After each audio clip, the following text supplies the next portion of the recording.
Well, no shit, Pat. You're live on every fucking computer. Swear right at the outset of the show, Pat.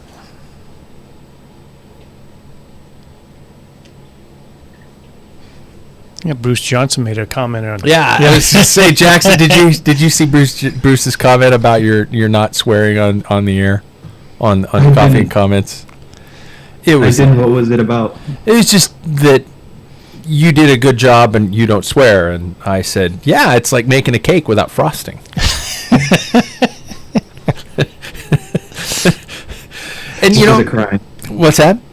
I said which would be a crime. You just said, then you need to start swearing. You just said the FU of the week. Yeah. See, the thing is, though, I also copied you because in last week's you also said FU.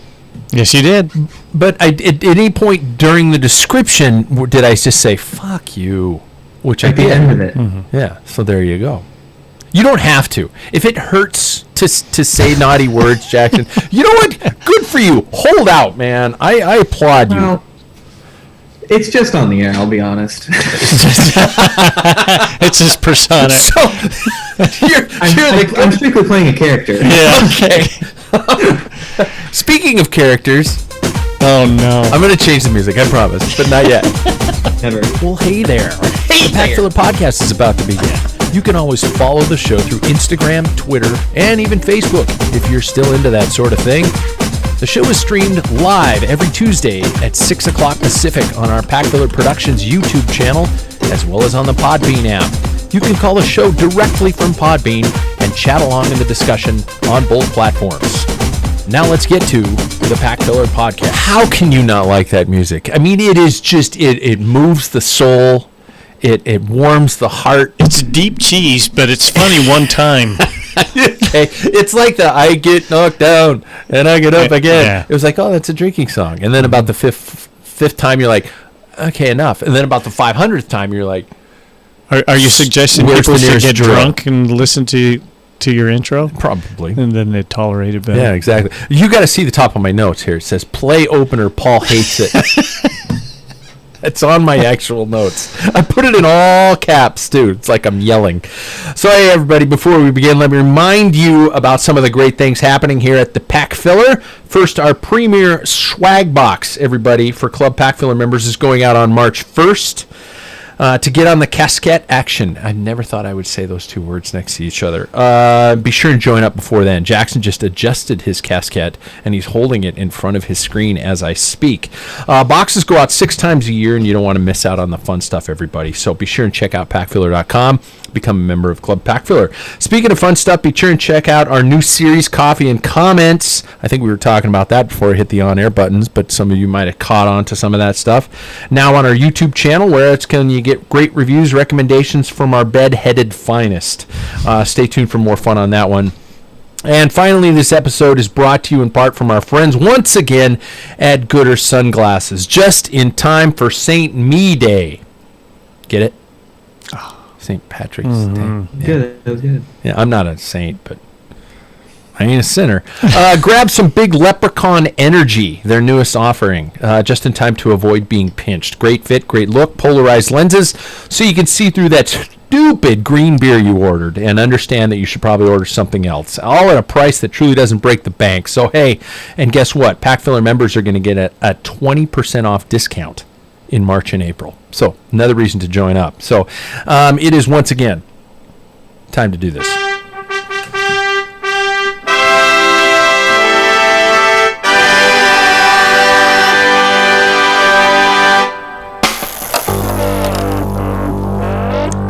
So we're not hearing Karsten in the background making fun of that. I was just thinking, when he was here in the studio, he didn't do it. He didn't, did he? No, he didn't beat pots and pans together. Yeah, exactly.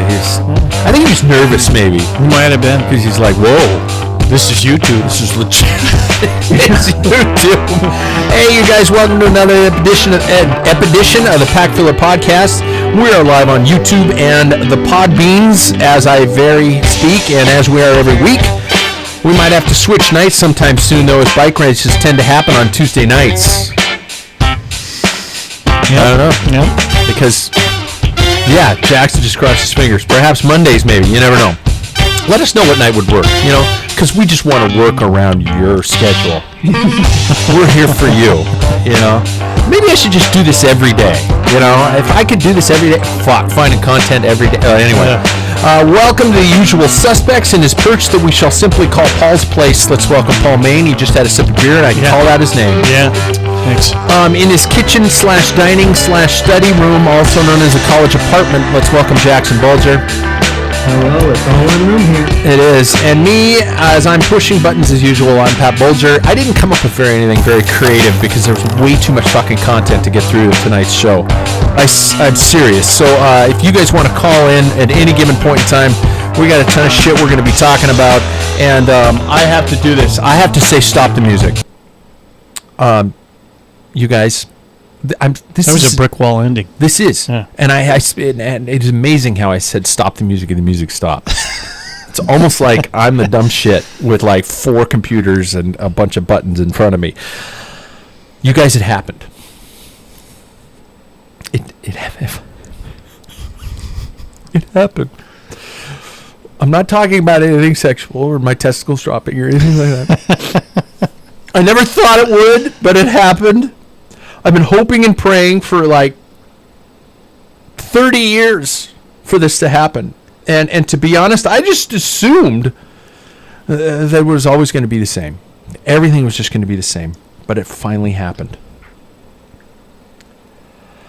I finally found a good place to watch a bike race. Almost as good as actually being there. I think you guys know what the hell I'm talking about. Flow bikes. No? All right. What? No. GCN.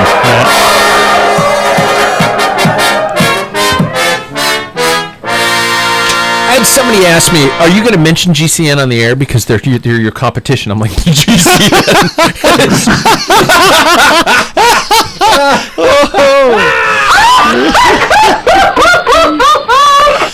Oh, that's good. That is good, isn't it? No, let's get that person in the studio. Well, the studio is impressive. It's just the budget that isn't.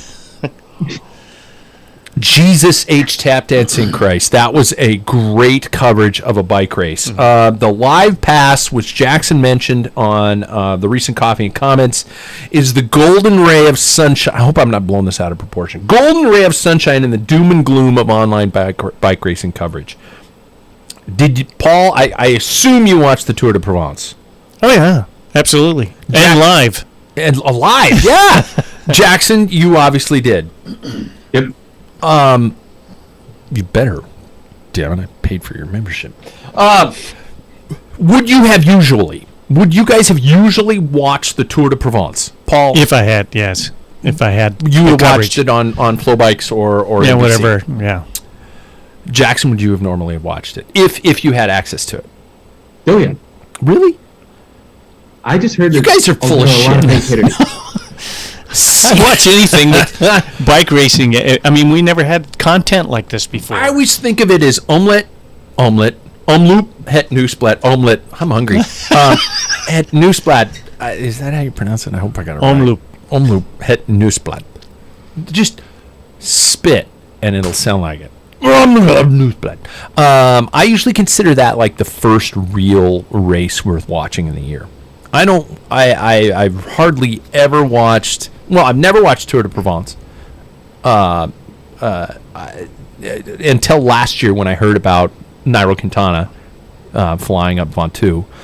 And what was the other one? Why am I drawing a blank? The one I love to pronounce. The one that was last week, 2 weeks ago. Étoile de Bessage. Yeah. I probably never watched it. I've read about it.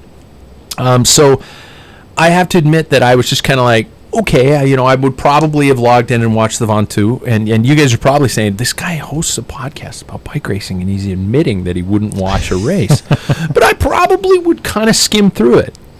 I usually wouldn't spend a whole lot of time at the onset of this show talking about it, but you guys, I watched every stage of Provence, and I'm going to ask you guys here on the tail end of this, but in my personal opinion, Eurosport coverage, which we know is going to be good, which is a plus. So, they had really good coverage of the event. Commentary by Daniel Lloyd and Matthew Stevens.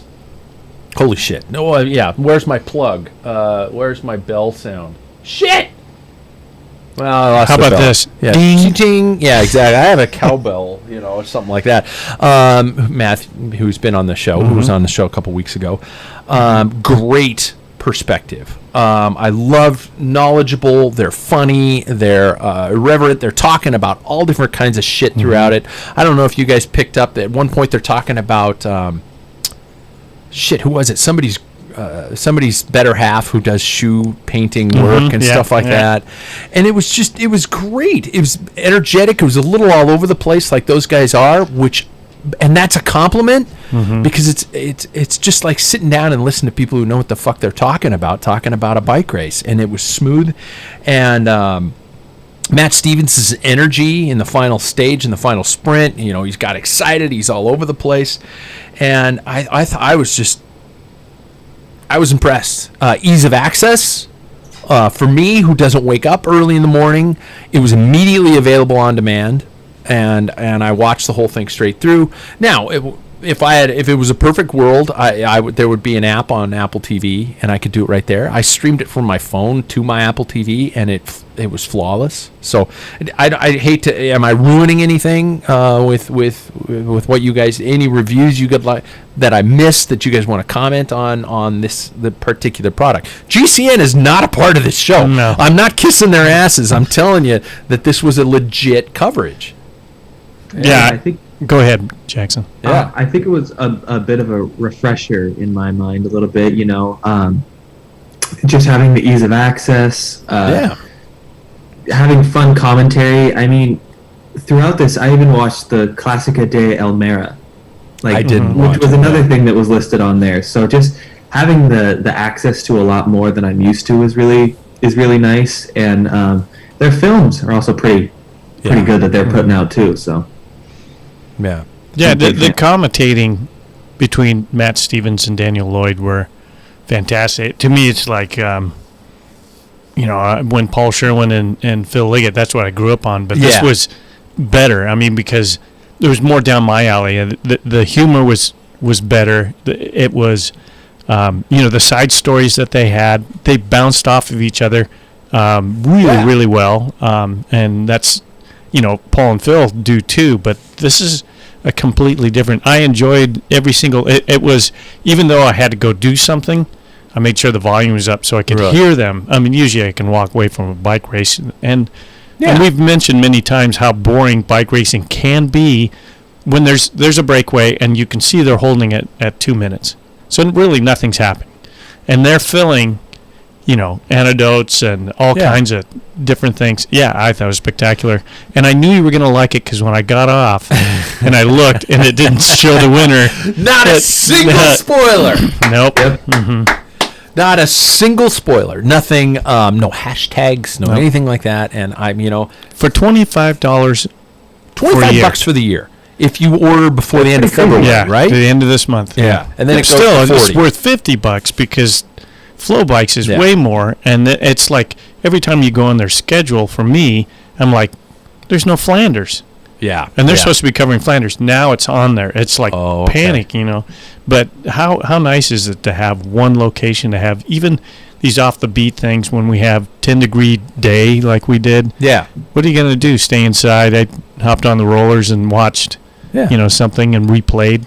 Stuff. And that final stage in Provence was like you said, the brake was off. They were chasing. There were some thoughts that it might make it, but let's be honest, it wasn't going to. And they kept it going. And I can't. Well, I probably have in the past insult Phil, or even have God rest his soul, Paul. Not you, the other one. Yeah, sure. But. These guys are younger. They're a little bit more in touch with what's going on. Now pro cyclists. Yeah, Paul was. Yeah. Yeah, but Do you guys think it was because it was a pay-per-view subscription? Jesus, I'm all over the place tonight. Subscription, and they didn't have to worry about educating people on the ins and outs of the sport. Were they able to just go straight into the small little details of cycling that they assumed that we already had a back knowledge of stuff going on? One thing I did notice about was they catered to both areas, in my opinion, because I did see that Matt Stevens at one point, he was I forget what he was talking about. But he was talking about this specific subject, and then he explained like the specific word. For instance, if I were to explain like a beat on, if I were to say the word beat on, he would explain what that word is. Yeah. But he said, as most of you know, this is what that word means. Yeah. So I thought it was kind of nice to have that, like, just in case you're curious and you don't know what this means kind of perspective in there, but also to really kind of get into the nitty-gritty of like the tried and true cyclist as well. Yeah, and I think that helps. GCN is their own. Obviously, they're taking Eurosport's feed, and they're combined, but they don't have the pressures of like America. It's all about the dollar. So they have a certain appeal. NBC has the same. If you watch, that's why I always watch the live, and if I'm going to rewatch live tour coverage, it's the live feed where there isn't Paul and Phil, and not because they're bad commentators, but they're scripted to cater, Yeah. But and that's just the way it goes. I mean, this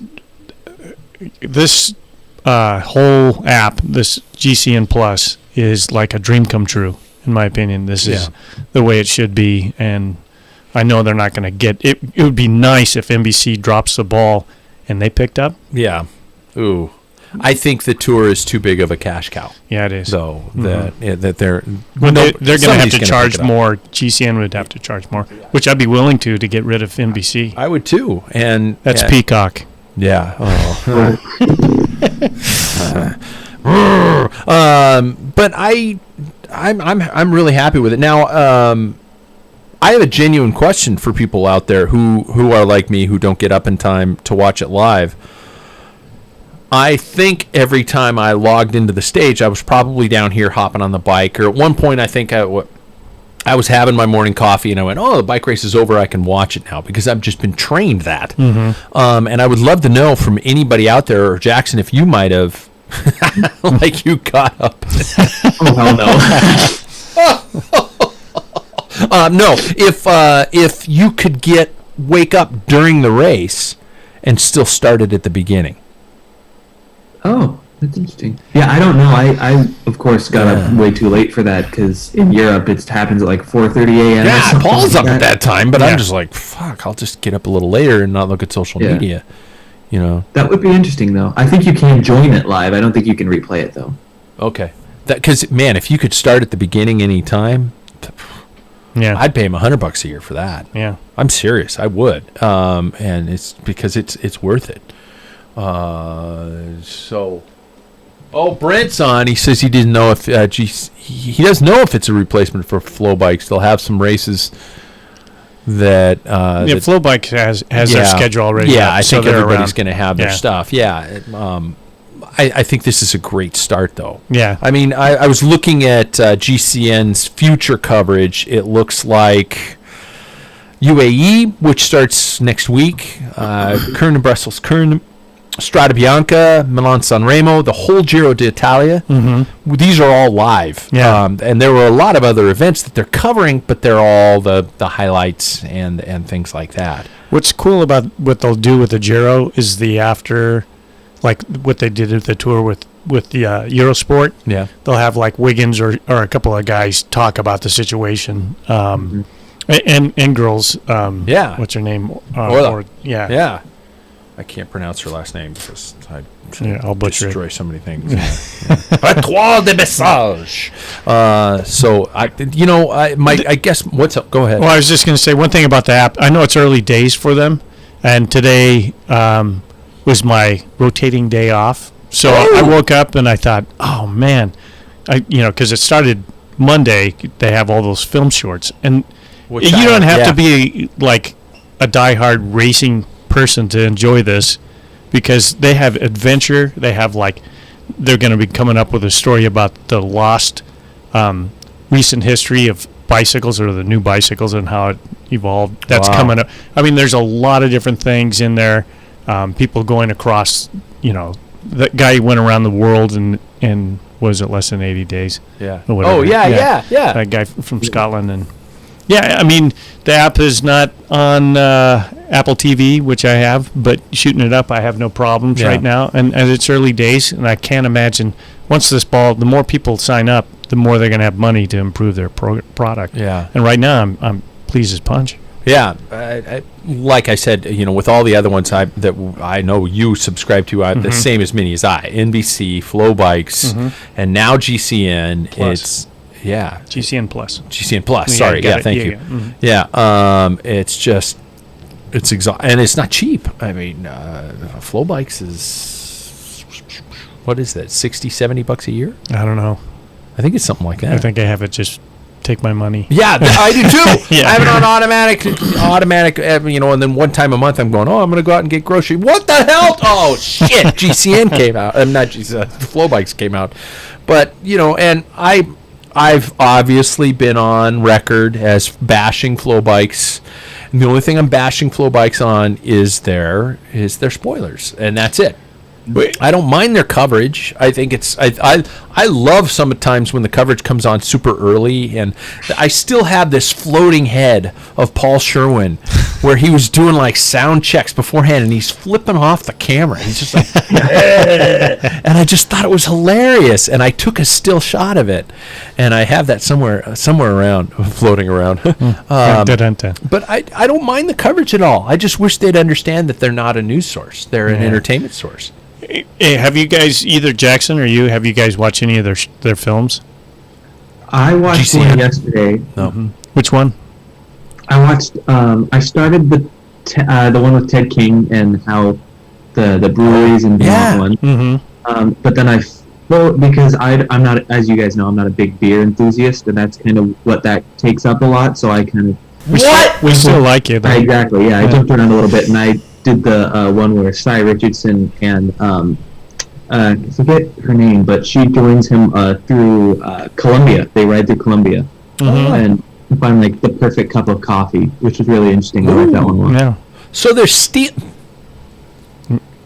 pre and post. How long have I been talking about pre and post? And the importance of those two things in cycling, and then all these people are coming out and they're doing this stuff. Although coffee before a ride and beer after a ride is probably kind of... It's probably been around. It's been done for a while, I guess. I'll let it go. I did watch Legends, which Daniel Lloyd does, and so he did Andrew Toffee. Oh, wow. And I like that guy a lot, and he goes to Tuscany, and the production level on this is way better than they've ever done before. And then I just finished up before I got here, Fabian Cancelares. Ooh. He takes Daniel Lloyd, teaches him how to skate ski. It's quite amusing, but still, nevertheless. But yeah, so they're well produced. Basically, this is the last episode of the Packfiller. I'm just going to quit after this. They got all the good ideas. Yeah, and the money. Yeah. No, I did. Actually, this has nothing to do with GCN Plus. I found American Crit on YouTube, and I was going to talk about this later in the show, but this might be a good time to mention it. Dealing with the Butcher Box team, Jack, I think, called them Team Meat or something like that. I'm sure that I never realized how far removed I am from the USA Crits scene, and I really need to get into it because watching the second of the USA of the American Crit, there were two films. The second one is so well done. And it really puts you inside some of those races. And, oh, my God, if America doesn't embrace that series. That is all America. It reminds me of this is how old I am. Hi, it's the Wheat Thins, the Mayor's Cup crit series that we used to have here in the States. And there were teams that were being developed as crit teams. And I know you're probably yelling at your device going, Pat, this is exactly the same fucking thing they're doing now. And maybe I might not have been paying attention enough. And I'm going down to Boise. I'm going to watch that crit race. And have you ever done that? No. That's one that I've always done a ton of Wheat Thins crits in my day, but not this one. Yeah, the Twilight used to be crazy. I mean, there was like preems, like, diamond rings or whatever, and 10,000 people just packed in there. Yeah. I mean, this is back in the 80s, so they just did a good job of it. The city. I was really impressed with the film, and I looked at my wife and I said, honey, this is what I want to do. And she went, this is really exciting. And then and she didn't say anything after that.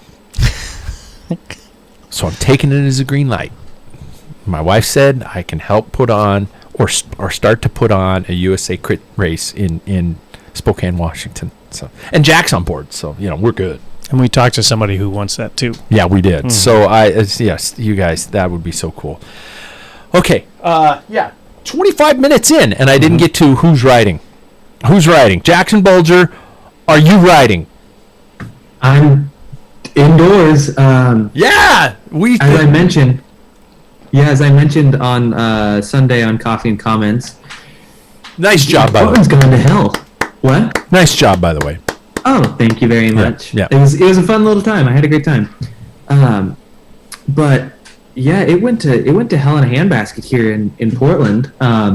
We got 2 inches of snow, and for people who like you guys in Spokane, or for people who are used to snow, that's nothing. My girlfriend and I are here. That's nothing. However, it's something here.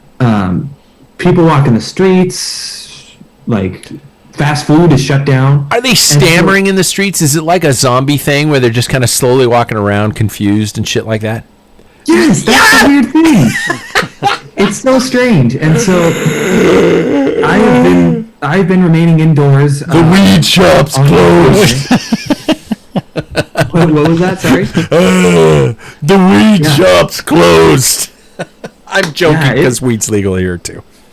But it's been weird, so I've been staying inside. Yeah.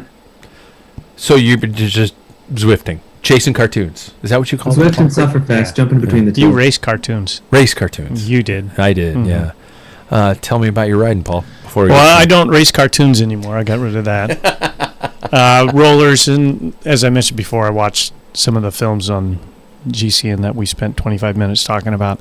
Yeah. And did stairs with my wife, and then today I set up my TT bike, since that sounds like at least we got that going for us. Yeah.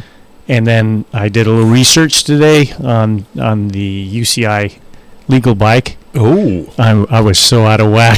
I would have never. Really? At nationals, it wouldn't work. What was wrong? Too far out. So you take your center line from your bottom bracket perpendicular to the ground. Okay. Yeah. If you're inside 5 centimeters from your center line, your saddle, you get 75 centimeters to the very end. And I have not electronic, but bar end. Yeah. They count the tip of your bar and shifter at its longest. So you got to point. bring those in. Yeah. So I moved them in like a good 8 centimeters. Yeah. And that's still the tip of my shifter, so it's like way in. And then you can't have a rise more than 10 centimeters from your pad to the top of your wow. So yeah, that was an eye opener. So I got a lot of work to do on my TT position to make it legal. I haven't even thought about that. Well, we got at least a lot of time. Time. We have time trials locally. So you're saying my funny bike with this tiny front wheel isn't going to cut it? Really not legal. That's gonna work. Yeah. Dude, that bike is so cool. I just don't know. I wonder if they allow you to do it in a local series. Who cares? Well, yeah. If I was just like, don't even just give me a time. Yeah. Don't put me in the leaderboard or anything. Just let me start. They'd be like, oh, insurance. We just can't risk it. Fuck you. I'll sign a waiver, man. If I go veering off the road, it's my own fucking fault. With that 26-inch front. Yeah, it's tiny. Yeah, it is. I did have somebody ask me on a coffee and comment email. By the way, with that, you guys can send us stuff, and we will respond. If I would show some of the bikes in the, what do I call it? Dungeon. Museum. And I will do that in one of these episodes here soon. So my riding, I got I think 4 rides in for this week, and I did race cartoons on Thursday. You got bumped up? Fuck. Before I get to that, I am down to 202 pounds for those of you keeping track of the rotunda. I'm 2 pounds to my first goal, which is I haven't been under 200 pounds since college. Then you'd be no longer super.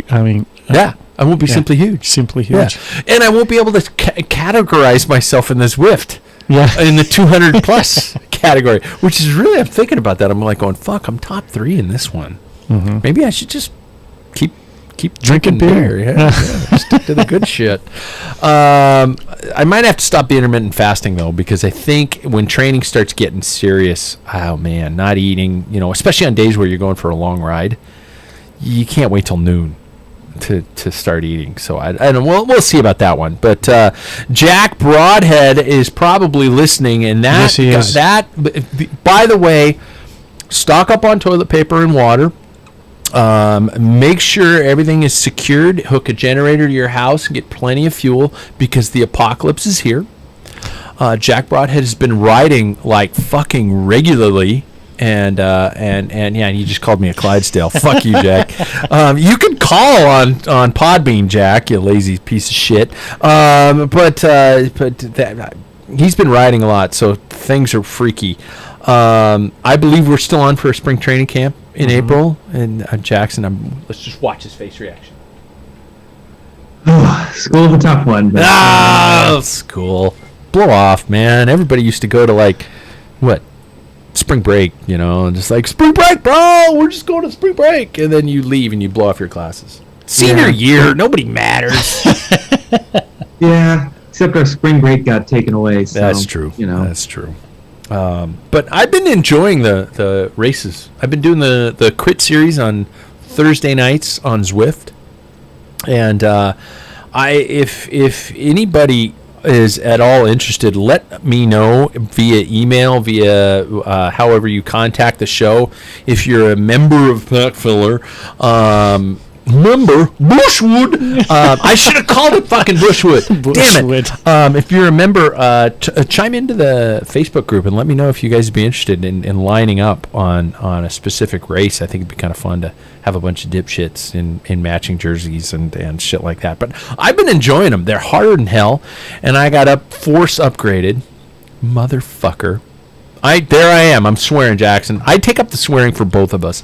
I'm so pissed because I was racing Category C, and I know some of you guys are going to bust my balls on that one, and that's deserved. And I was getting like top 5, and I was like, sweet, I can maybe work my way up to winning a race. And then they bumped me to Category B, and now I'm like top 15, and I'm like, motherfucker. And it hurts. It's so much faster. I can't imagine the A groups. I think those guys are all pros or weight dopers. Yeah. Mm-hmm. Because it's got to be fucking fast. I don't know. I wish it was like real racing. It's not real. I wish it was real. I just want it to be real. It's like cartoons. I just want Santa Claus to be real. I want him to say, "Whoa, Pat, you're a fast racer." Oh. Okay, let's get to the news, you guys. The news brought to us by our friends at Mojo Cyclery. Hey, guys! Mojo Cyclery, located in beautiful and romantic Spokane Valley. They're the home for all... That was a joke. They're a home for all things gravel. That is not a joke. They also stock some beautiful road and mountain steeds, if I do say so myself. Check them out at mojocyclery.com. If you're a member of Club Packfiller, ding, ding, you're eligible for a 15% discount with those guys. Yeah, we're not fucking around here. And I talked to Morgan over at Mojo today, and they are coming up on an anniversary ride that they're going to be doing when the weather changes and the schedule changes. What do they call it? Daylight springhead savings. Fallback. Yeah. And we're gonna do a party over there, and we're gonna do a live show over there. So I think that'll be kind of fun. So stay tuned for that one. And if you're in the Spokane area, make sure you come on out and ride with us and be a part of that. So that should be a lot of fun. So without further ado, it's time for the news. There it was. Just further ado, and then there was a little pause there. And so it begins, or well begins again, is the headline for Bahrain victorious. Can we take a second and talk about that fucking name? Bahrain victorious. I wish they'd explain it. Bahrain victorious. Jesus Christ. Yeah. Just the mighty ducks of cycling. Give me a fucking break. But anyway, they lived up to their new name as sprinter Phil Bauhaus edged out double stage winner David Ballerini in a close sprint event. We talked about Tour de Provence. So on a quiet day for the GC riders, we saw a whole lot of stuff going on with that race. We talked about that at the onset of the show, but I did want to comment on a couple things that were going on there. Number one, yes, we did have a Tour de Bessage already, but we've also seen some one-offs here and there, something like that. But tell me about some thoughts coming off the first races of the 2021 season you guys might have seen. Number one, Ivan Sosa. I probably don't pay enough attention, even though I talk about bike racing on a microphone. Just fucking great ride, and Bernal and his performance, and I think more importantly, the Frenchman himself, Julien Alaphilippe. He didn't fall down. He didn't fall down. He didn't raise his hands too early. He is the new Tommy Voeckler. Let's all agree. Uh-huh. He's moving around. He's got the ants in his pants. He's doing something fucking weird all the time. But the way he rode that race, great climb up Ventoux, and even still going for sprints the next day to move into second overall. Mm-hmm. So tell me if there's anything you guys noticed or were impressed by, or names I not have mentioned in that whole opening. Did anybody see anything? Yeah, I thought that, first of all, seeing Bernal back at the front of races, as much as Ineos unfortunately does kind of have the ability to control it, it does seem kind of good for me, at least, to see another pretty top competitor be back somewhat near his best. And I also agree, Alaphilippe, everybody was really curious after his crash how his form would be, and I don't think there are any question marks around him anymore. He had a really good race, I thought. He's lively, he's active. I think he is like a classic world champion, just showing off the stripes. I think he's got panache for the jersey. And I think, for my opinion, I think the biggest disappointment of Provence was Arnaud Démare. I think, especially seeing in all the sprints, especially the last sprint, he was out of the shot. He was out of the camera shot, and which I was really surprised by. It's like he was confused or something. Sorry to interrupt. It's like he was confused or something was broken or something like that was going on. Yeah, it was. I mean, for Alaphilippe to be up in the front in a better position, looking all around for him.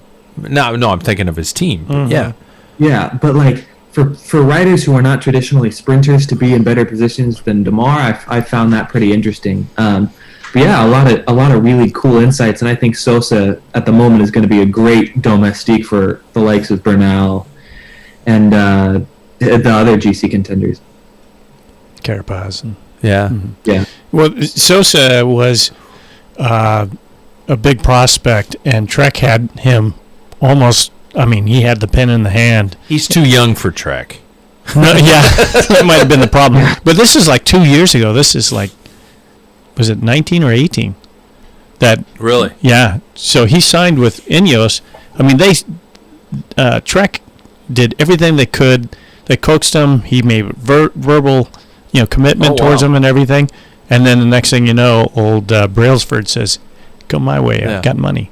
So in $900 chain wax. yeah, that's right. and no disc brakes. And so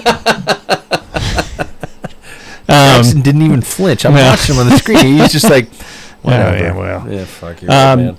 So, this is the type of race that they give the young bucks, Burnell says, go. And he just, watched and marked Alaphilippe until it was time for him to make the separation. So, yeah, they just throw him a bone at this point in time. But, yeah, he's got – his numbers were supposedly phenomenal, better than Burnell's. Yeah. But, you still have to have race really smarts. Early. Yeah, really early.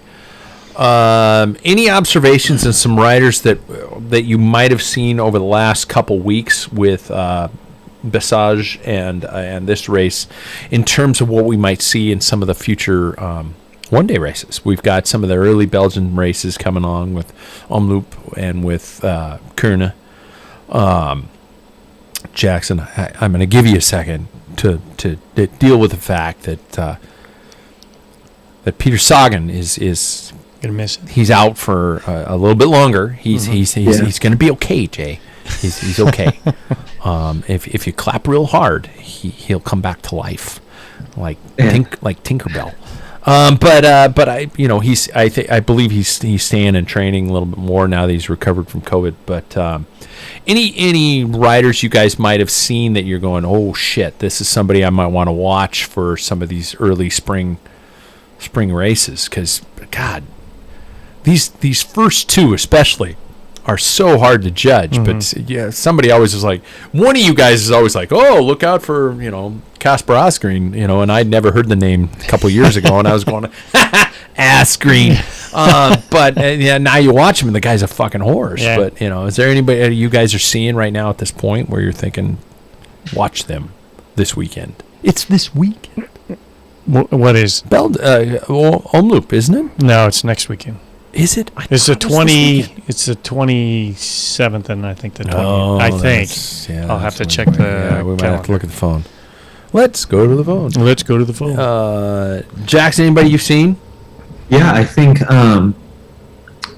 it's either Davide Ballerini or David Ballerini. Either way, he was a big surprise, I thought, throughout this. Matt Stevens, I think, was talking about it, how he might not be the out and out sole rider for these type of events, but I could see him definitely if things don't go directly the way they want it to at De Koenig. I think he could be a great option for them. I mean, outsprinting DeMar, and he seems like he has a head on his shoulders to put him in the right area. So I think that's a really big thing. And I just mentioned it, but Alaphilippe was flying throughout these last 4 days. So I'm really interested to see where this form takes him, because I mean, it seems as if he can only go up, and he doesn't. Also, knocking on wood, the curse of the rainbow jerseys does not seem to rest on his shoulders.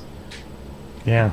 Shit. Well, Alaphilippe said that he really wanted to focus on the month of April, so just the classics, and then taper back a little bit. Everything through Liège. But right? I wonder too how much when you start seeing these guys. Since last season, everything was crammed in there, and everybody had the idea that you aim for a race and you taper down names. Now you have to stay on top, and you shoot for a whole month. You can keep that level, it seems for a month. I mean, before somebody I'm going to focus on the two Cobble Classics shut down. Now people are doing 1 month blocks. I mean, they're doing their races in that period. So it'll be interesting to see. As for Ballerini, yeah, I think I wonder if Mr. Bennett's going oh crap, I just came to this team and and here this hot shot's coming along. So moving on. Speaking of Bennett's and George names, congratulations to Georgia Williams and George Bennett on the recent victories in the New Zealand National Championships. Oh my God, can you guys imagine what it would be like to have a country where you could have a national championship? Where people actually, I don't know, wore a fucking mask and they shut down the country. They didn't let anybody in, so they had total lockdown from people coming in. But first national champions jerseys going out, and I want to know, and I think that the guys mentioned this in the race coverage on GCN, so I'm probably stealing material from them. But I was thinking this, I remember seeing some national team jerseys from New Zealand, and it's all black. It's white with a black that Well, I've just seen all black with the leaf in white, and I'm going, holy shit, that might suck big time in some of the summer tours. So hopefully they'll flip that. Do they have? I don't know. You seen it white? I've been on teams with black jerseys. I don't notice a difference. So am I promoting a wise tale that black jerseys are hotter? I don't know. They do absorb heat, so. The kid backed me up. If you ride fast enough, it won't catch up with you. Oh, there you go. There it was. That one. You're not standing in the sun. That one with a concert T-shirt. God, shot. Jeez. When's Pink Floyd going to start? Last story. Please say this is not going to be a thing, but the race organizer at the Women's Tour has announced the 2021 edition will be postponed from its original June dates. A 6-day event slated to begin in Oxfordshire on June 7th. But organizer Sweet Spot has decided to postpone that event in order to reduce the complexities of a COVID-safe event. So we're looking at events getting pushed already. And I don't, I tend to go with this probably every show with you guys, where I'm going, somebody bring me out of my pessimistic shithole. Are we going to see more of this, you guys think? Are we going to see more events? Well, you're talking pushed? England, and they're a hot mess right now. Yeah. I mean, they're not getting shipment for like bike equipment and stuff going across the border because of Brexit. They have, that second variation of COVID. Yeah. Talk to John about that. But you guys don't think we can't be ignorant enough to think that it's just going to happen there. There are dumb shits all over the world, and we're going to probably end up seeing some spikes before the entire world is either dead or vaccinated. And where are we going to go with that? I mean, are we going to see these spikes that are going to be pushing some events? I mean, am I the only one who's thinking about this and going, oh no, I'm depressed? There you go. Am I the only one? Yeah, sorry. Shit. Well, I think that there's a difference between postponement and cancellation. Yeah.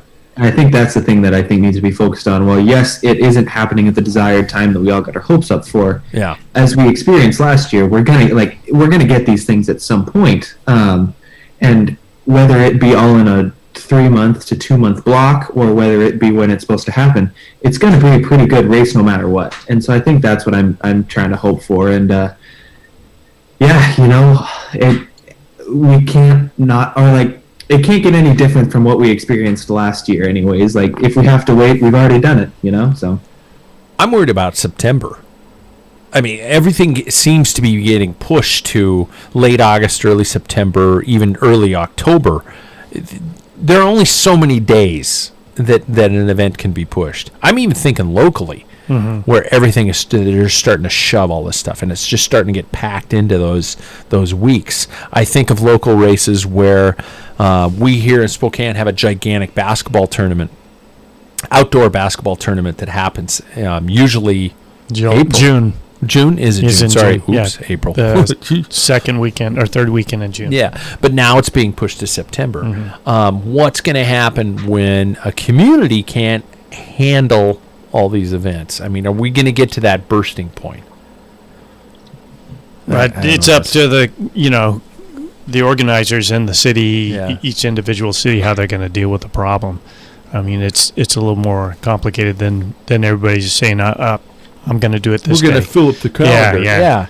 So, I think at least in the state of Washington, numbers are going down again. I just saw on the news, but it depends on what news you're seeing. It's good to see. We got out of phase 2, so you can sit in a restaurant, 25% capacity here. Yeah. So there's some positive things. Yeah, we'll probably have another spike. They're getting more vaccinations in the state and even in our city more rapidly than they thought before. So I had a beer in a restaurant yesterday, and the restaurant was warmer than the beer for the first time since November. Because we've been sitting outside. Yeah. And it's just like, holy shit, this has been terrible. But God, it was nice.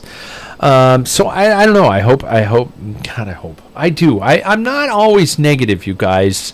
I really want everything to happen. So So there we go. I guess that's the end of our news segment. And I do want to. I'm going to bump this early, and I hope you know that I'm going to bump you up early because last time with Watch This with Professor Paul, you got bumped last week. We had several people who hadn't watched the clip yet. I posted it on our social media today. So I want to, if you don't mind, I'd like to get to it before we get to our next topic. Absolutely. Because I liked today's clip. I like today's homework. Jackson, you gonna fess up? Did you watch it? I did, yeah. Oh, okay. Yeah, I watched it. Usually, I know that you like Paul, that you like us to probably comment on what we thought of it, things like that, and then we find out that you reveal why you something like that. And so, if you're on Podbean, you want to insert into the chat, slide into my DMs. That just sounds so gross. It sounds so gross when people fucking say that. What is a DM? I don't even know what it means. Yeah, dirty martini. If you want to, let us know what you thought of Paul's homework for today. First of all, I don't know if I've experienced this much footage of Mercs, and I'm glad that you've been assigning this stuff because just seeing what a fucking just gear basher, just I mean, the cannibal was, yes, it was probably defined as his nickname because he devoured wins, but holy shit, watching him race his bike, he was a cannibal on the bike, and watching that was just absolutely amazing. By the way, for those of you listening to the show not knowing what we're talking about, we've been posting this stuff on our social media and on the homepage of Packfiller. These are great clips to catch up on and watch on. And it's so funny watching the old style of footage. And these are things that I thought about. Number one, are we going to watch this current bike races in 30, 40 years and go, oh my God, look at how they did that. There were some really silly parts. Some of the music was silly, but watching the fans and watching the breakfast footage made me laugh because I'm like, oh my God, we're watching these guys eat for a long time. And just the crushing of the gears and bashing the gears on these climbs. Just, I loved it. I thought it was the coolest one so far. Jackson, please, bring me out of this. I thought it was interesting to see a different era of cycling. First of all, you guys, I forget what year was this. 76. Yeah. What was that? I think it's 76. I think it was or 75, yeah, so, maybe 75. Yeah, it's old. Yeah, so older than us. but you guys have kind of like traveled through the eras of cycling to see what it has become today, and I very much kind of joined it in that late 2000s to up to now the 2020s. So it's interesting to see how different technologies have changed and see how just simplistic, I guess you could say, or minimalist a lot of things were back then. I will say that I am happy now that we have barriers for fans because we don't know what all over the place. Riders is my only issue. I love the one that fell. Yeah. And they actually included a sound effect of the person that fell. They did a kind of a thing like that, but that was great. Yeah. But no, it was interesting, and like I said on an earlier one, just the aesthetic of that old or older kind of footage and that time is a fascinating thing that I really like to consume. I compare it. I know it might not be exactly within those, who created like Vertigo and North by Northwest? Alfred Hitchcock. Yeah. Yeah, they were one of those kind of deals almost. Wow, that's a compliment. Yeah. Paul, tell us the reasoning behind it. The reason behind it was I kind of had a title of, the more things change, the more they stay the same. Yeah. One that, like you mentioned, the hysteria of the people on the sidelines. It still is. I mean, how many times we see, in the past, and the big thing brought up now was it 2018, I think it was, or 17, when Froome broke his bike on Mont Ventoux and he had to run. Running. Yeah. And the crowds were just like, it was a mob, and that's why that motorcycle had to stop. It's still the same, that fervor that everybody has, the just mob mentality. Yeah. The tactics haven't changed that much. If you look, Merckx's team kind of does what Ineos does. I mean, there's a lot of that still going on, but the machines, the big things, they were all in wool. Yeah. They all, down to steel bikes. They probably weighed 23 pounds. Yeah. 42.26 is, I think, the lowest gear you could have on Nuvo record. So, I mean, and they're climbing the same mountains that these guys do now. Yeah.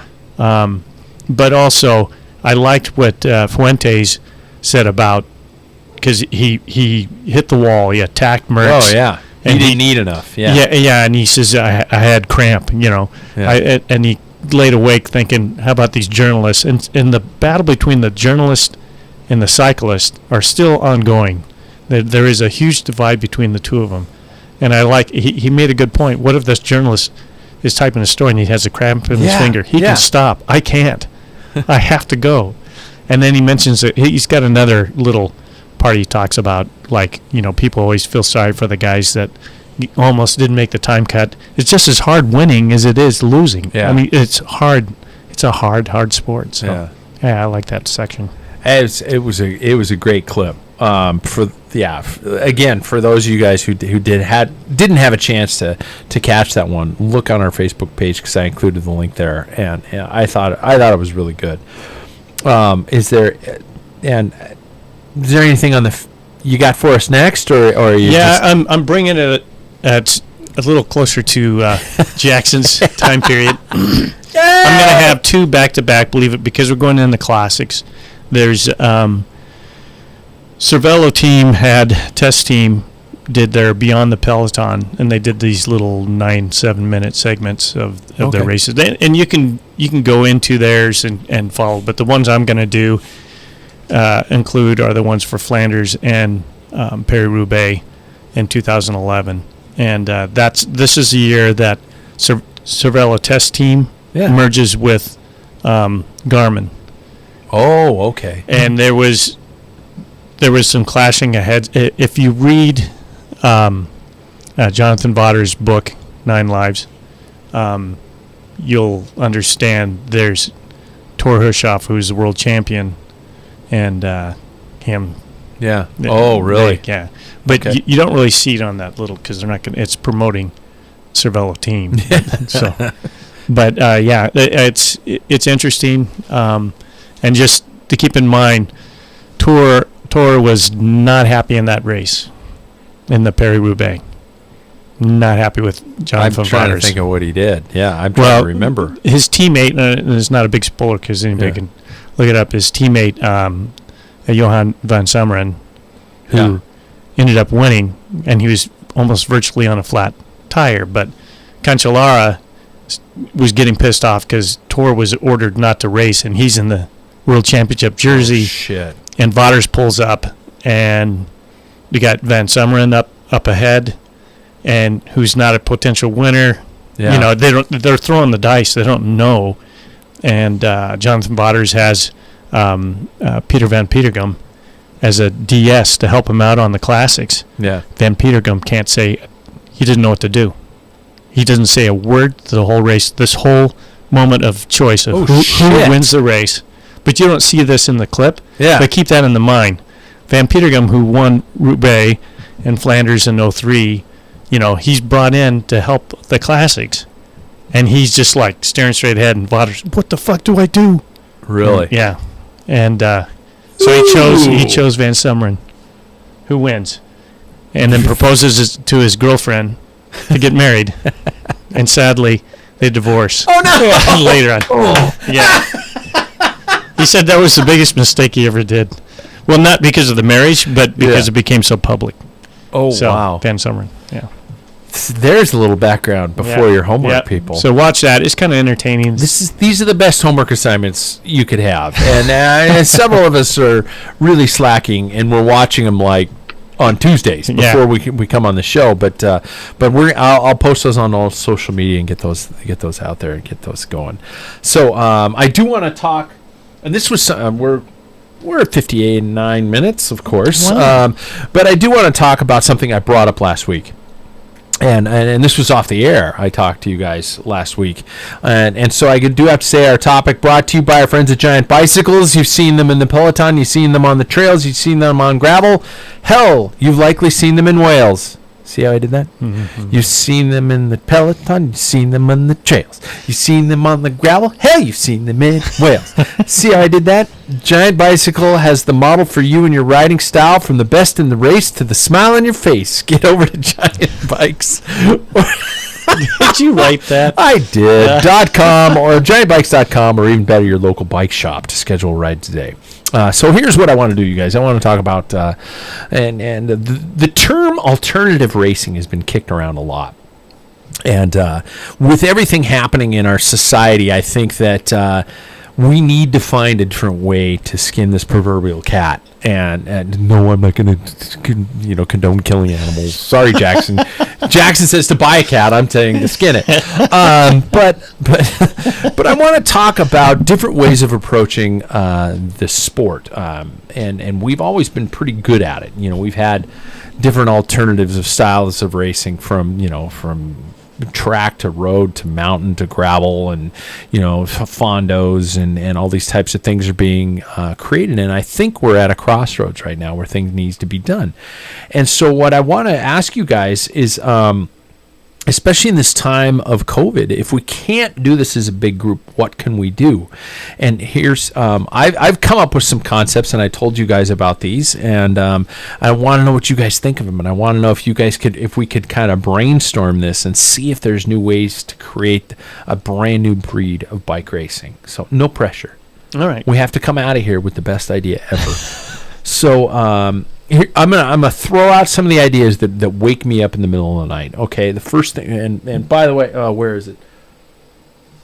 My Batman book is my journal with I write all these things in, and I.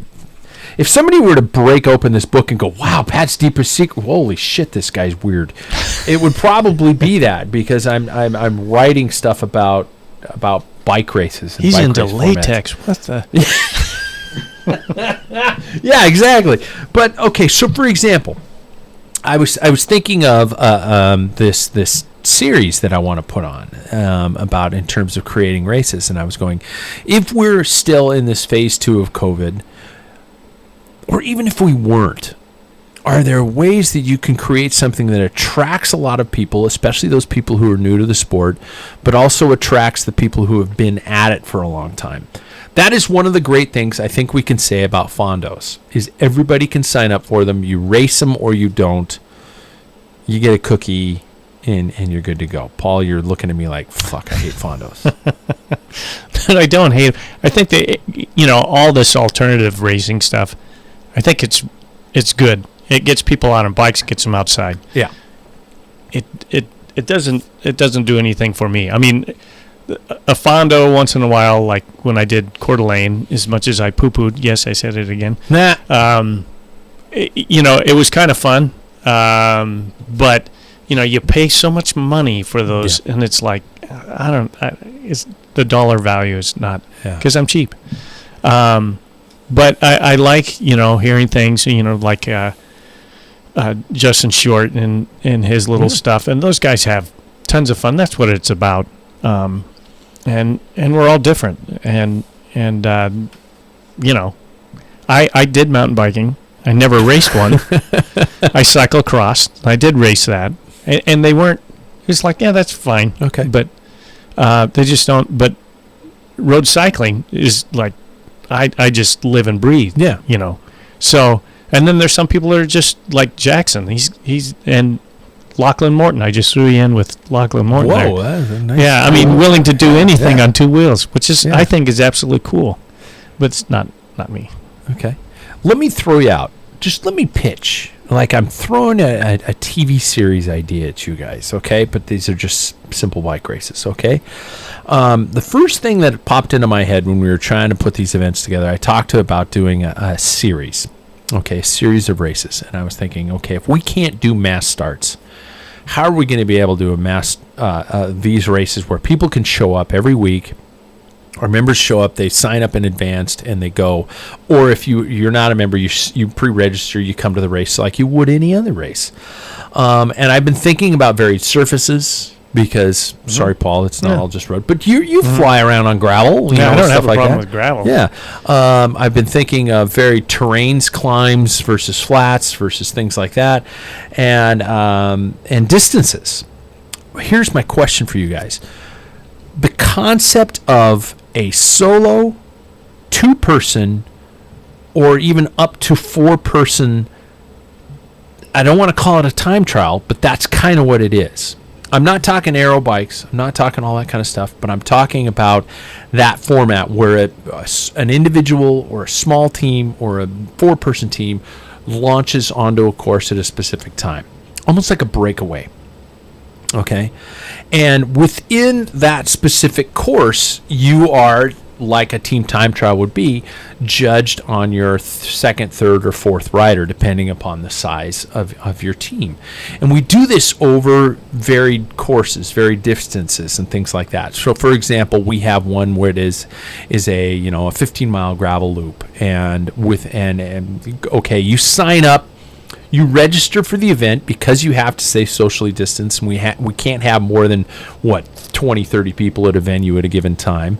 So guess what? You sign up for a start window.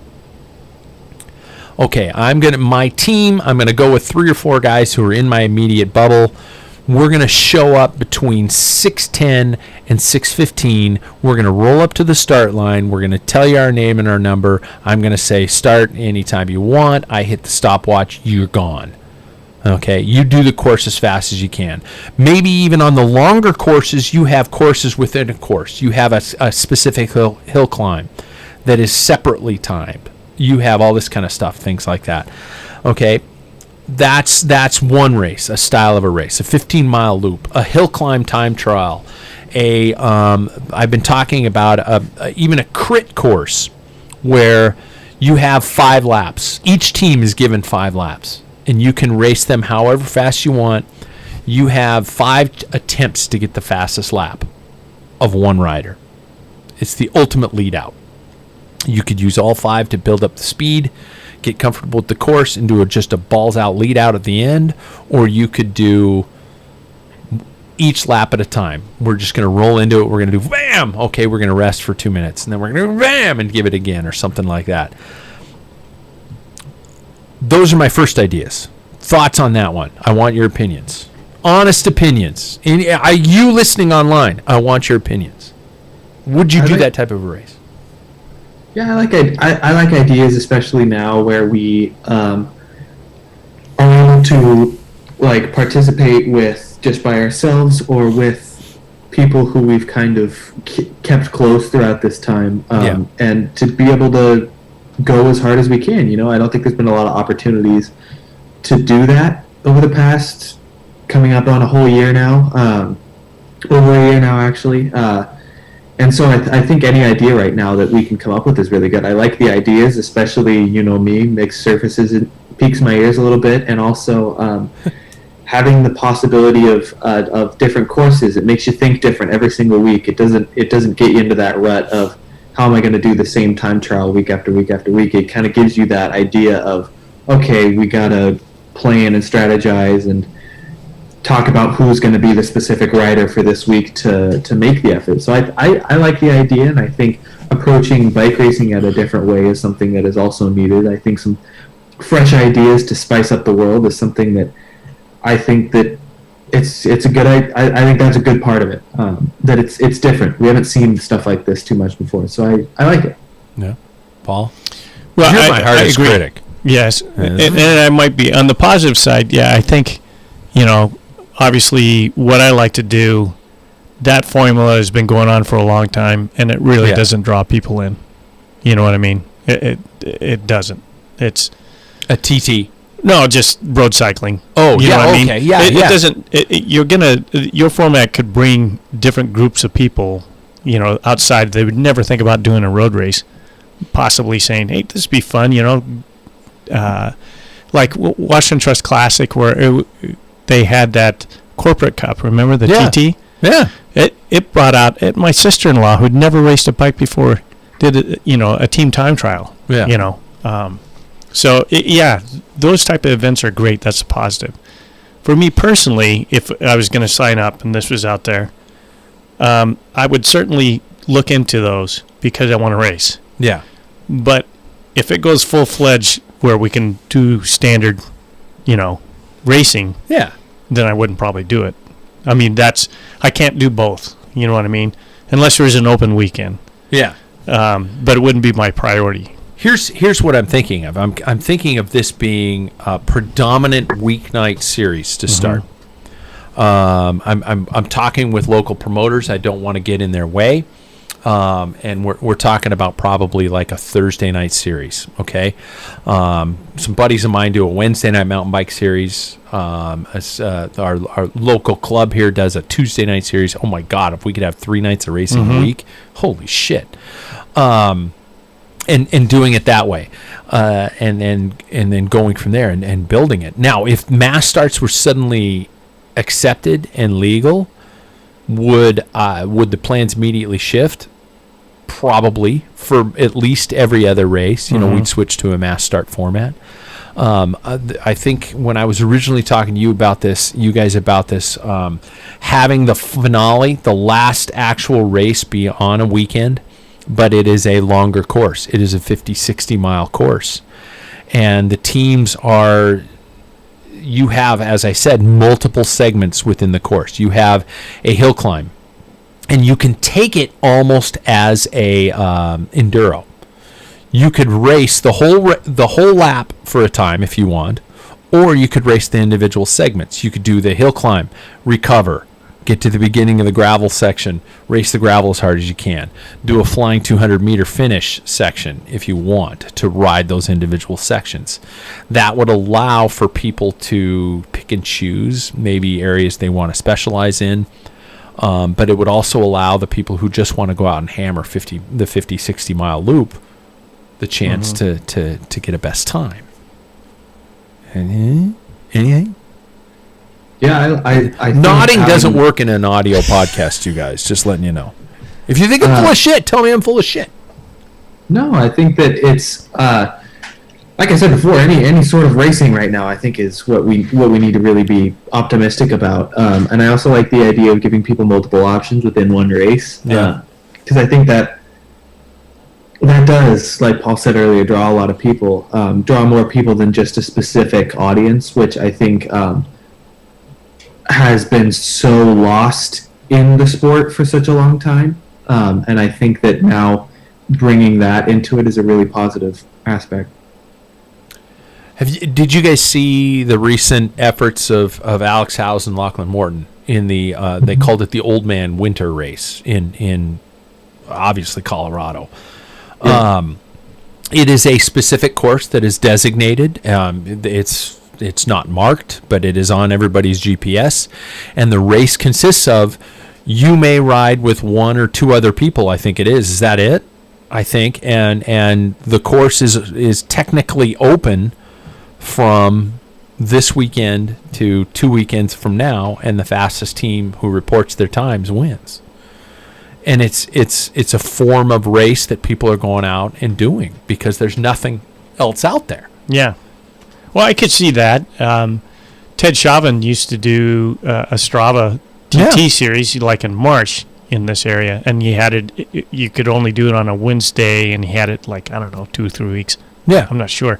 And to me, I thought that's clever to get people out. It got me out. Yeah, and it was piss and rain, but still, it was just like, God, it was fun. Yeah, I think if you kind of had that nonchalant approach to it, say, hey, here's this segment on this day, you're going to come across people. Somebody's going to start at 4:00 in the morning, or somebody might do it late at night. Justin Short might do it at midnight. Yeah, Or all the courses at once. Yeah, exactly. Exactly. I'm thinking of taking this as this is a race, and the race is the window to race it is from 5:30 to 7 o'clock at night or something like that. If it's a weeknight race, and you sign up for your times, you come out there. We're there. We have a full timing set up. You guys get a countdown, 3, 2, 1, go. You do the race. By the time you finish, it is immediately posted to the web. You get to see your results. You get to brag in the parking lot if you want. You get to stop by a swag table and get all the fun shit that you would normally earn from completing a race. And guess what? You're off. You're done. You got to participate in a bike race in a time when bike races aren't supposed to be happening. Until we can get mass starts, I think that's the closest we can do. I agree. And I don't want to just do TTs on an aero bike, making sure my shifters aren't. Well, they're not going to do it there. But you know what I'm saying, though. Sure. And I also think this is something that, being on mixed terrain, and Paul, you might not want to come out to some of our fire road gravel loops, 15-mile loop and stuff like that. But I also think that's going to be something that approaches a lot of people who are just, who want a gravel race, but who want to do something, and it's a 2-hour on a Thursday night, something like that. And by the way, I don't know, I think I said this in the newsletter that went out to all the subscribers that I know the term grit has been taken. Griterium. I've been calling it a griterium, and I've got this perfect course. It's all gravel. It's a 1 mile loop. It's all gravel, and it's flat as a pancake. And How many corners? 1, 2, basically 4. Well, yeah, not a square. It's not a square. It's kind of a little swervy, but I just imagine it's the closest thing we could have to like a dirt velodrome in Spokane. And I think to have a weeknight race out there where we're doing 30-45 minute crits out there on this dirt surface would be a fuck ton of fun. It'd be a fuck ton of fun. So those are what we're thinking. And does anybody have there is another idea, 2 other ideas I had, and Paul's going to hate them both. You ready? A multi-bike challenge. It's a triathlon, but for all cycling. It's a road, it's a mountain, and it's a gravel. You got to have all 3 bikes, and you start from one location, and there's a transition area, and you have to switch 3 bikes. I have a mountain bike. Eh? Yeah. My 91 T-Max Serrata. In theory, you could do all 3 legs on a mountain bike. Yeah. But your speed and your efficiency might be different. That's Yeah. one. That's one I thought of. The other one I thought of was, and you're going to hate this one. This is the one I well, that was not very likable either. The 3 bikes? I call it the overnight challenge. I have it written here in my book. The overnight challenge, where you have a set distance. Okay, let's say it's 100 miles out, 100 miles back, or even longer if you want to do something fucking insane or something like that. And it is a completely self-contained event. You have to bring your gear for an overnight trip. It's a bike packing race, okay? People have to go out to a destination. We have a set campground. Everything's reserved. Everything's dialed in. The first day's race is out there. It's a course that winds around. We could have 2 different courses, one a long loop, one a short loop. Okay, and it ends 120 miles away from Spokane or whatever town you happen to be in. By the way, take these ideas from me because we want people to make bike races. I actually like that idea. I wouldn't frickin' do it, but yeah. And I then think that night idea. you have to set up your own camp. You have to provide for yourself. You have to do all that. That night we could have contests of who has the best campsite, or or clinics or something like that. And at one point I thought of like a karaoke. Wine and beer tastings. Fuck it, why not? Yeah. For the average person who just wants to do the event for 2 days. Yeah. They're not going to be worried about whether or not they have a couple pints. And then when you're out there, if you get to the halfway point and you're still feeling like a fucking stud, we have a 10-mile time trial that you can do at night or something like that, or something. But I just thought, and then ride all the way back the next day. Second stage is another loop all the way back to your home destination. You have a gigantic party. It's like a fondo for bike camping, bike packing. That's the word I'm looking for. Jackson. I'm a fan of that. Yeah, I really like that idea. See, Jackson likes it. Yeah, Paul. and I said I liked it. I You just won't wouldn't freaking do it. You wouldn't No. do it. You wouldn't do it. Okay. I hate camping. I hate it. I'd do them both, but I'd probably be the idiot who's putting them on. So there we go. So those are ideas, you guys. The Packfiller series is happening. So this time trial series I was talking about is happening until we can do mass starts, and then we're doing mass starts. So plan on watching those. And if you guys have any comments on what you think would be an improvement or a tweak or something like that, don't think that I'm just sitting here going, no, my way, only way. And we'll go from there. Okay. So let's end with a short dose of fun. Short dose of fun, because we're hour and 19 minutes in. Okay, I have one closer question for you guys, and you're going to need to explain your answers here. Okay, is there a brand of bicycle that you would never be seen alive riding? And if so, what is the reason for you never, ever, ever riding that brand of bicycle? I know I'm shutting out potential sponsors here, but I want to know if there's a brand of bike out there you'd be like, fuck no, I won't do it. Anybody want to go first? For example, I'll say it. I will never ride a Specialized. Because I remember dealing with Specialized bikes and dealing with the guy who owned the Roubaix shop, and Specialized was suing him over the name Roubaix, which was a fucking town, which had nothing to do with it. Specialized did not own that town. And I got a little bad taste in my mouth over that, and I thought, fuck you guys, I'm never going to ride your bikes. Brilliant bikes. A lot of pros ride them. They're great. They fucking fly, and these guys do beautiful things on them. I won't ride them. Anybody want to throw a bike company under the bus? I've got one. Paul's got one. Go. Evil bikes. Mm-hmm. Why is that? Because they're gimmicky. Have you seen their bikes? I think they're called Evil. I think that's it. They have like a gravel bike. It's like It's online purchase, right? I'm not sure, but they're more mountain. They're kind of, without any other term, they're kind of hipster. They hit towards the goofiness. Like their gravel bike was a 66-degree head tube. Oh, I mean, it's just gimmick, just total gimmick type thing. I don't think they take cycling serious. They just want to be. They design something that's just completely different. But you know, there is some, and I can't wait to talk to Morgan about this one. Morgan over at Mojo, about some of the designs that gravel bikes are going into. Yeah. Well, it depends on the terrain. What are you going to do? I mean, they've already figured out on gravel. They have gravel 1, 2. They've categorized it. Yeah. You know, number 6, and like what is it's it? Like water features. Yeah. Then it's a mountain bike trail. Yeah. That's what it is. And it's a drop. So you want that slack ankle. I don't know about 66, but yeah, fuck. But I don't like. I mean, if somebody's going to buy it, they're getting on a bike. That's fine. But to me, to design a bike just because, and the names on it, what was it called? I'm not saying people shouldn't ride. Chamois Hagar. Chamois Hagar. They have like these goofy names. I think Morgan sells that bike. No, well, sorry. I think Justin's on that bike. Justin? I don't know if he's going to call in, but yeah, he bought one, I think. Well, that's Justin, though. Yeah. He's basically a drop bar mountain bike guy. Yeah. I love the guy to death. And he's going to give me shit about this tomorrow. Or he's going to be hurt.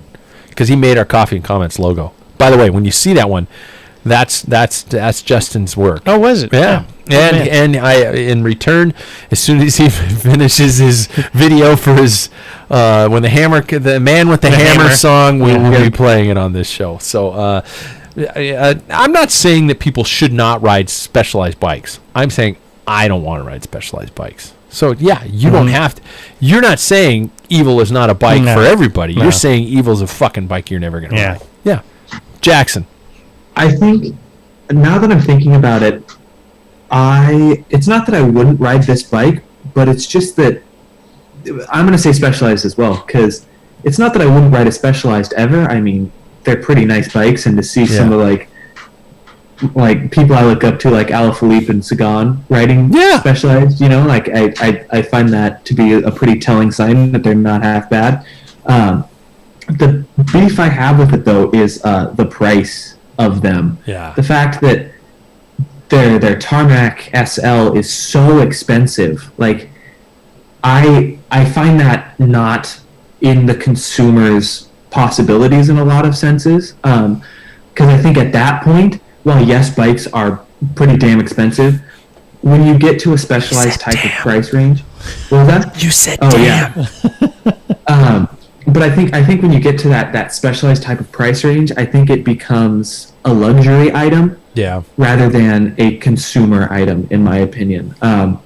I look at brands like Canyon, who are direct to consumer. Yes, they are taking out the middleman of that bike shop, which there are some gripes against that, but also I find Canyon to be more of a consumer brand because you can like, yes, $9,000 is a lot of money, but it's no what? I was just it is a shit ton of money. That's a lot of money, but in the same vein, I'm not going to have to take out a second mortgage on my house to buy a bike when it comes to buying from Canyon. So I think that's my issue that I have there.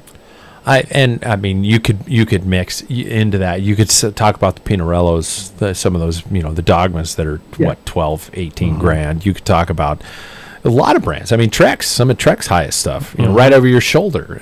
Some of their high end stuff is really, really insanely expensive, and it's out of control. We could probably all agree. But I was just wanting to know if you guys had any personal little pet peeve hang-ups. Paul's is just like, they're trying to do too much. And I'm they were pricks once upon a time. And Jackson's like, I don't know. Yeah, if I could afford it, I'd ride it. Yeah, see, that's the thing. I don't want to have to think about I could never get it, ever. Yeah. You know what I mean? Yeah, there are a shit ton of bikes out there that I would dream of having, but it's never going to happen. Mm-hmm. Yeah, so... All right, you guys. What are we? 125 into a podcast. Thank you, guys. Paul, thank you, sir. Thank you. Jackson, thank you, sir. Thank you. For all of the listeners, be sure and chime in. Let us know what you think about some of this stuff, especially the races. I want to put on some events that people are going to want to be excited to come out. And I keep mentioning the club. If you're a member of the club, the worst case scenario is you're basically riding for half price at those events, and the best case scenario is they're all free. So give me the input, and we will make those events happen. Thank you to our friends over at Mojo. Thank you to our friends over at Gooder, and I'm sure I'm probably missing about 5 or 6 sponsors, but I'll probably get them next time. Paul's going to be sending us our video clips, and we're going to make sure up right now. We are okay, and we're going to get those bad boys into your homework assignments. Other than that, if you're nowhere surrounded by snow, get out and ride, and quit chasing cartoons. Yep. I will be racing again on Thursday, the crit course. If anybody wants to chase cartoons with me, chime in and let me know, and I'll let you know the time in which we're going to do it and what kit I'm going to be wearing. Right now, I'm doing the classic, almost looks like the Molteni kit. It's the orange and brown kit, and so I think we should all do that and start a race and just get dropped and have a lot of fun. So, stay safe, you guys. We'll talk to you next time. That's done. That's done.